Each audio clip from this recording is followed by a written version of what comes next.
Next question. Prime Minister, thanks for taking my question and welcome to Edmonton. And James from the Western Standard. You recently... Sorry about the microphone. Yeah, no problem. I'm a pretty tall guy. You have not been elected in a federal election yet, and you recently flew to Europe on government wide-body jet at the expense of at least $500,000. So the question I have for you today, and maybe I'll say this before I ask the question, these people around you all paid for that flight, and you've not been elected yet. So will you commit to refunding these taxpayers for that flight? Well, it's an interesting question, way of framing it.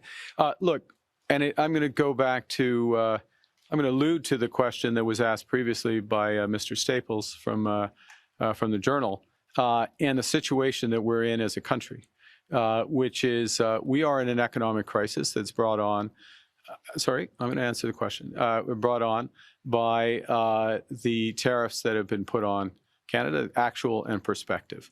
One of the challenges... The economic crisis was brought on by former Prime Minister Justin Trudeau, and you were his advisor at the time. I think you would find... These people did not create that problem. I certainly...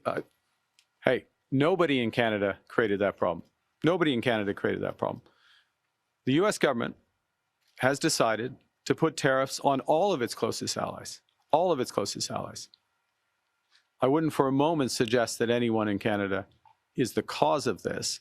What our responsibility is to take action to react to a different world that we're in. And part of the way we do that is we build out new partnerships, new opportunities, including opportunities, and I'm going to give you a specific one, and then I don't know if you have one more follow-up, but I'll give you a specific example.